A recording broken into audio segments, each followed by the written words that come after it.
Muito bem, então, continuando a nossa catequese de hoje, eu creio. Nós creio em Deus Pai, creio em Jesus Cristo, seu único Filho, nosso Senhor. Essa é a nossa fé e como é bonito e como é bom quando podemos aprofundar um pouquinho mais.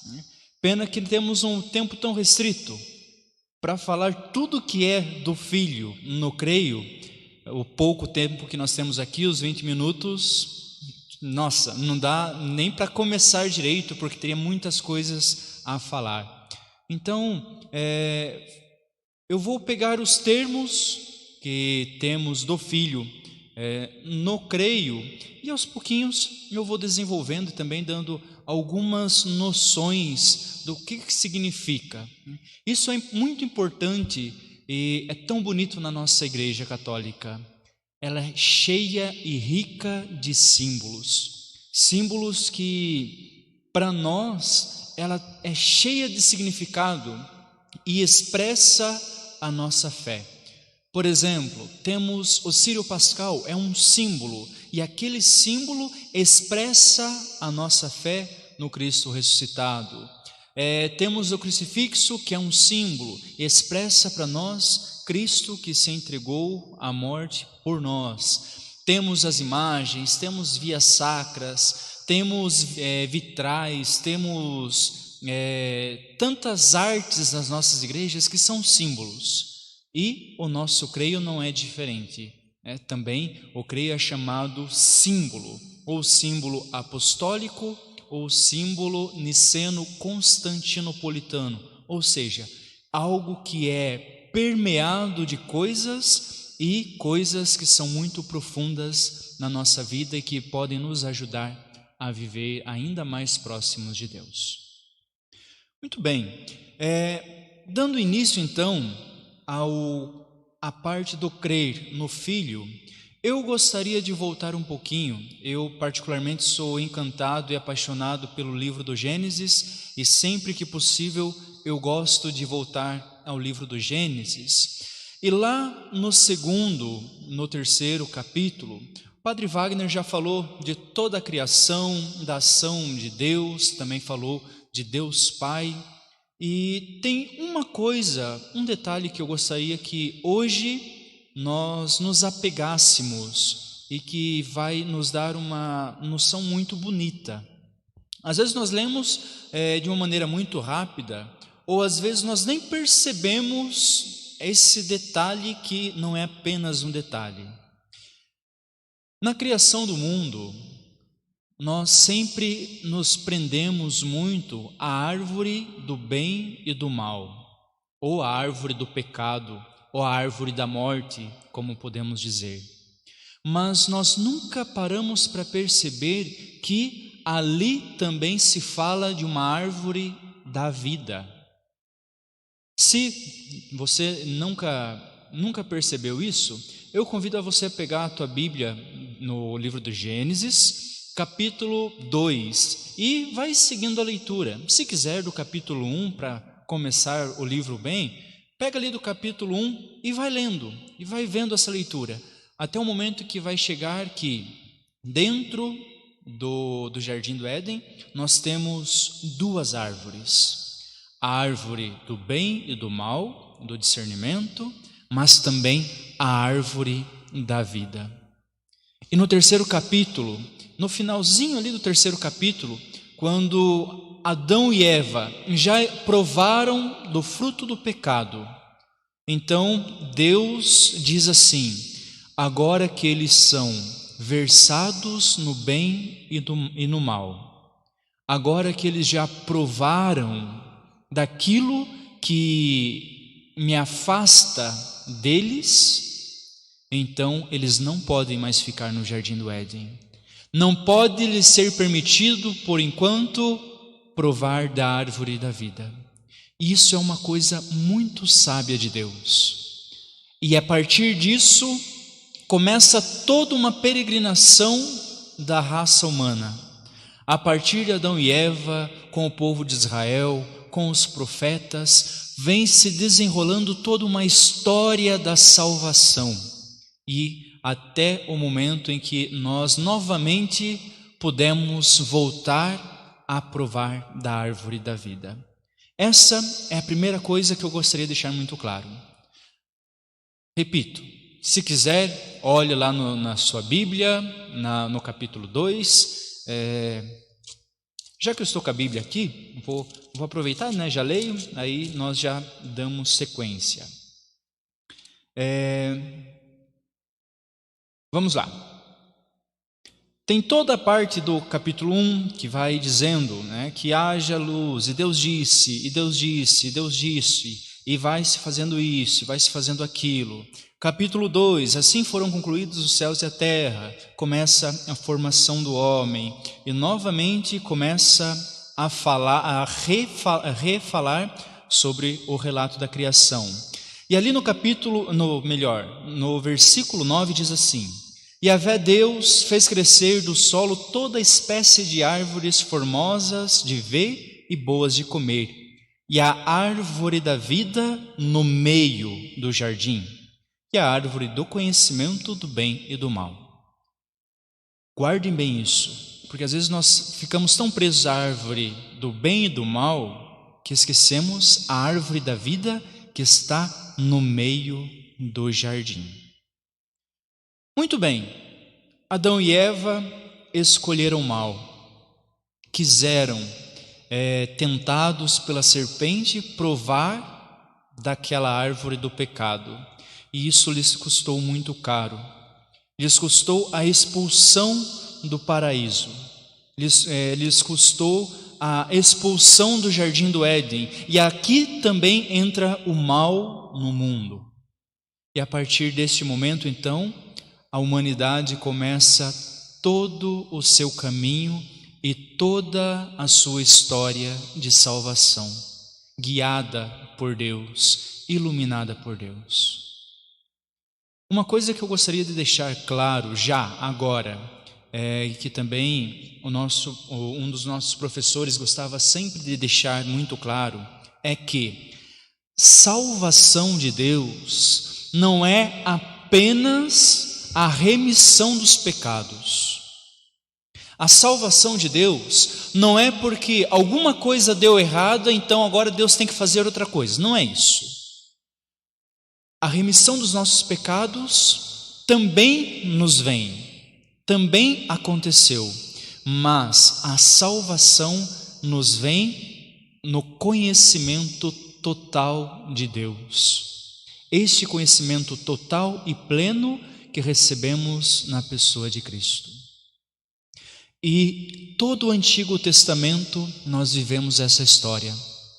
O povo que é guiado por Moisés, atravessa o Mar Vermelho, passa por tantas coisas, chega na Terra Prometida, vai para o exílio, os templos que são destruídos, passa de um rei para o outro, perseguido, lutas, guerras e tantas coisas. Mas no livro de Gálatas nós temos assim: quando chegou a plenitude do tempo, Deus enviou seu Filho, nascido de mulher, nascido sob a lei, para remir os que estavam sob a lei e para que recebêssemos a adoção filial.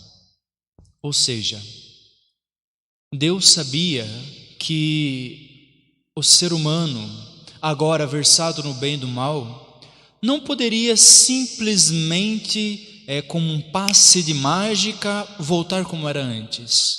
Assim também é na nossa vida. As coisas não passam como um passe de mágica. Nós vivemos todo um processo, e nesse processo vamos amadurecendo, e neste processo vamos entrando em uma relação mais profunda e conhecendo mais a Deus, que se revela a nós, como o Padre Fábio já falou no comecinho, Deus que se oferece a nós, pouco a pouco, como um conta-gotas durante todo um longo processo, até na plenitude dos tempos, Ele se oferece plenamente na pessoa do Filho. aquele Deus que Moisés, lá atrás no livro do Êxodo, não podia olhar a não ser pelas costas porque deveria morrer, agora nós contemplamos plenamente, face a face, em Cristo Senhor, que se encarna e vem até nós. E é tudo isso que a pessoa de Cristo revela a nós. Cristo é o centro da nossa fé. Ele é a plenitude daquilo que nós professamos, porque nele se completa tudo aquilo que vivemos no Antigo Testamento.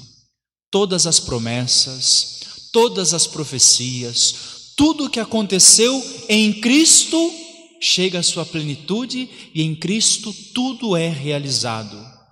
E a partir de Cristo até nós nos dias de hoje, tudo descende e tudo vem a partir de Cristo. Ou seja, é como se a nossa vida fosse, digamos assim, que uma montanha, né? Nós vemos muito a figura da montanha nos evangelhos. Nós, conhecendo o povo do Antigo Testamento, conhecendo pouco a pouco a Deus, foi subindo esta montanha. Lá no alto encontramos Cristo, que revela plenamente o Pai. E a partir disso, então, nós começamos a viver a nossa vida de maneira diferente, agora conhecendo Deus completamente.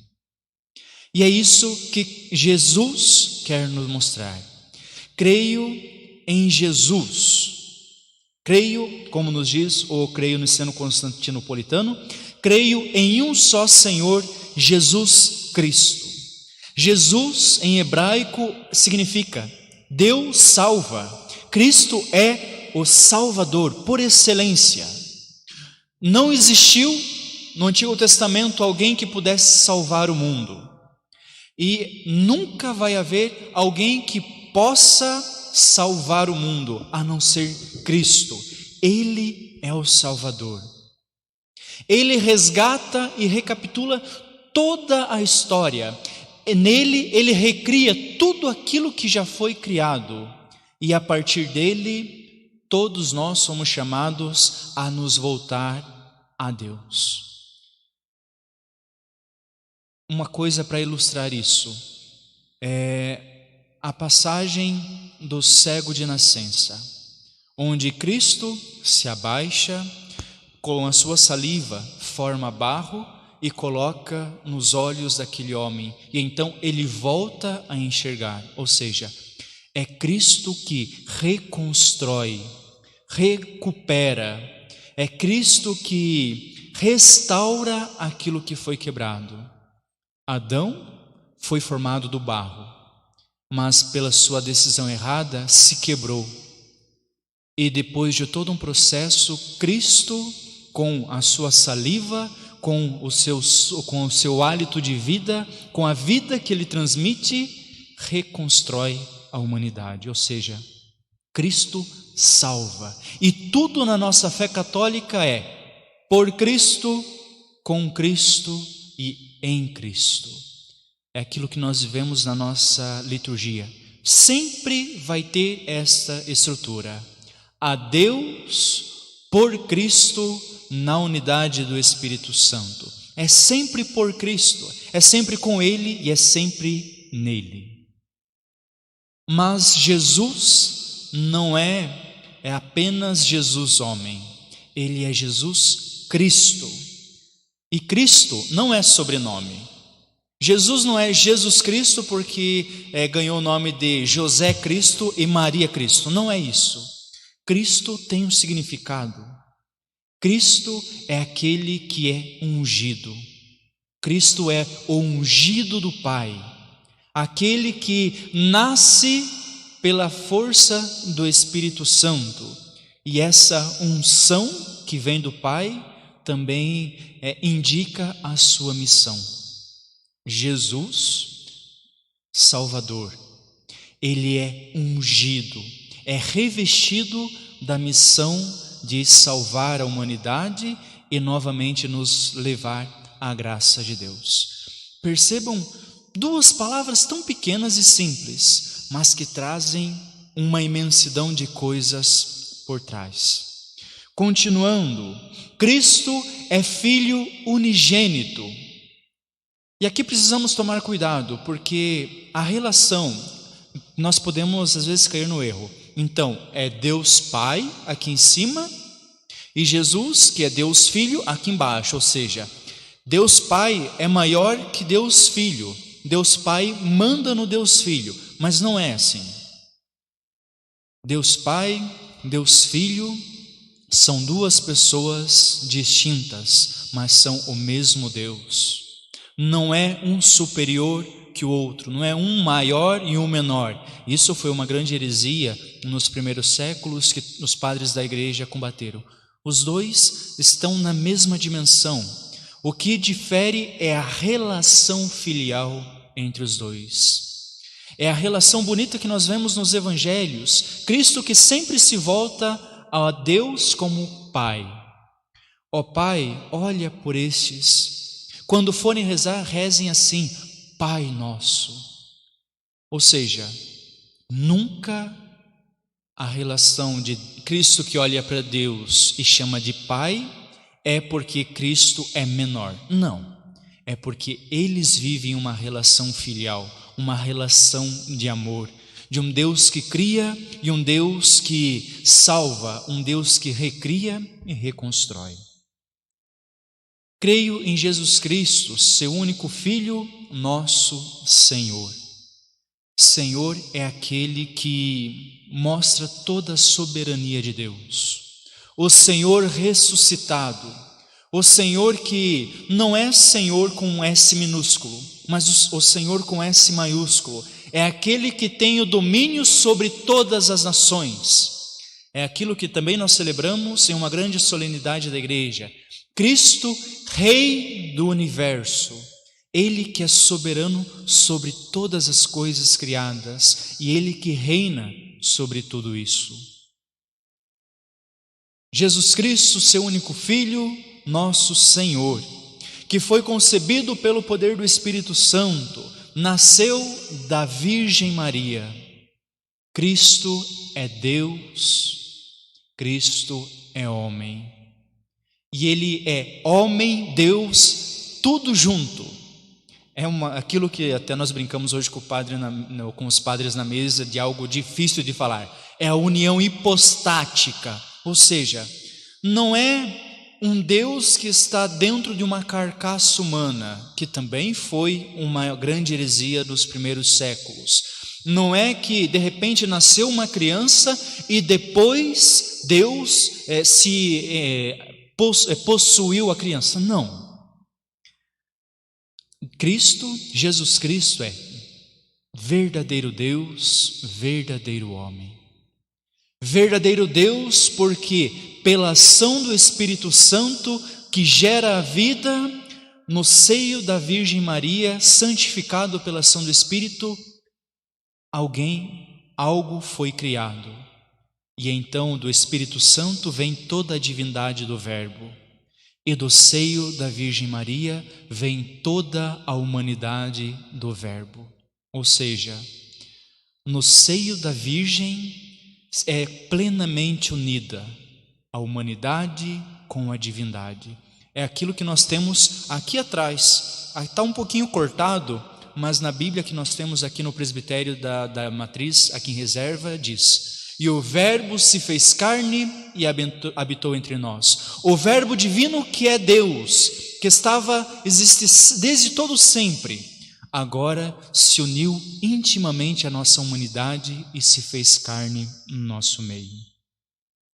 E esse mesmo Verbo, totalmente humano, totalmente Deus, padeceu sob Pôncio Pilatos. E aqui eu queria deixar muito claro que sim, não é que Cristo foi simplesmente condenado, mas Cristo se entregou por nós.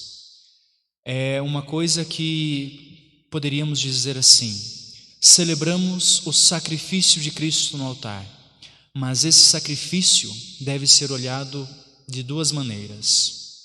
No Antigo Testamento havia o sacrifício com objeto passivo, ou seja, o homem pegava um cordeiro e matava aquele cordeiro pedindo perdão a Deus pelos seus pecados. Não é esse o caso. Isso é no Antigo Testamento. O santo sacrifício de Cristo não é passivo, mas é um extremo ato ativo de Deus que se imola e se entrega por nós. Então, se no Antigo Testamento a sequência era: o homem está aqui, pede perdão por um ato seu e então se reconcilia com Deus. Em Cristo, que padece sob Pôncio Pilatos, a história é completamente invertida. Deus, no Verbo que se imola, reconcilia-se com o mundo. Reconcilia o mundo consigo. É aquilo que nós ouvimos na absolvição dos nossos pecados. Deus, Pai de misericórdia, que pela morte e ressurreição de Cristo reconciliou consigo o mundo. Não somos nós que nos reconciliamos, mas Cristo que se reconcilia conosco. E Cristo foi crucificado, morreu, assumiu a consequência do pecado que é a morte. Não que ele pecou, mas ele morreu por causa dos nossos pecados. Ele foi sepultado, Deus provou, quis provar o grande drama da nossa vida, que é irmos até a sepultura, como o catecismo diz, o estado de morte da separação do nosso corpo físico, que torna-se pó, da nossa alma e do nosso corpo que será glorificado. Deus provou de tudo isso. Então, nos momentos das nossas dificuldades, tenha certeza, Deus conhece a tua aflição. Deus conhece as nossas dores, porque Ele quis provar tudo isso. Foi sepultado, desceu à mansão dos mortos. Essa é a grandiosa graça de Cristo na vida do mundo. Cristo não veio remir apenas os 12 apóstolos. Cristo não remiu apenas a Virgem Maria. Cristo não remiu apenas nós que viemos depois do momento da cruz. Cristo desceu à mansão dos mortos, para aqueles que já tinham morrido, dar a boa notícia que eles também estavam reconciliados com o Pai. Cristo resgata toda a humanidade, desde os nossos primeiros pais Adão e Eva que erraram, até o último ser humano que habitará nesta terra. Todos, absolutamente todos nós fomos remidos. E por fim, melhor, não por fim, e depois de descer à mansão dos mortos, ele ressuscita. Mostra que para nós cristãos, a morte não tem poder. Se Adão e Eva saíram do jardim do Éden porque foram fracos e caíram no pecado, agora eles, reconciliados em Cristo, já não estão mais sob o poder das trevas. Nós, em Cristo, já não mais estamos sob o domínio da morte. E por mais que naturalmente o nosso corpo deixe de habitar aqui nesta terra, a morte nunca vai prevalecer sobre nós, porque Cristo nos remiu. Subiu aos céus e abre para nós as portas do paraíso. Já leva para o céu a nossa humanidade. Se na encarnação a divindade de Deus habitou aqui neste mundo, na ascensão de Cristo, a nossa humanidade já habita no céu junto com Cristo. E é para lá que nos encaminhamos. É para lá que nós também, com a graça de Deus, seremos glorificados. Em Cristo seremos triunfantes. Em Cristo seremos exaltados. E em Cristo recebemos a coroa da glória. E por fim, Cristo é o Rei do universo e aquele que virá para julgar vivos e mortos. É aquele que virá para julgar todos nós, seja no julgamento pessoal, seja no julgamento final. E tantas pessoas têm medo de Cristo, mas o julgamento de Cristo já aconteceu, que foi a misericórdia derramada na cruz. E uma coisa que fica muito claro no Evangelho de Mateus, capítulo 16, versículo 27. E Ele retribuirá cada um segundo as suas obras. Cristo, o juiz, o Rei, não julgará segundo a sua vontade e simplesmente segundo o seu coração e o seu bem-querer. Ele julgará na medida de que nós vivemos. Se eu busco a Deus, mesmo diante de tantas falhas, não há como estar longe dele. Mas se eu não o busquei, então a consequência de não o buscar aqui é também não o ver na eternidade. É um grande resumo da cristologia e de crer em Cristo, Filho de Deus, nosso Salvador. E assim, concluindo, eu passo a voz para o Padre Wagner, que vai cantar mais uma vez conosco, para que o Padre Fábio possa voltar aqui também, se preparar para a terceira pessoa, a pessoa do Espírito Santo. É contigo, Padre Wagner.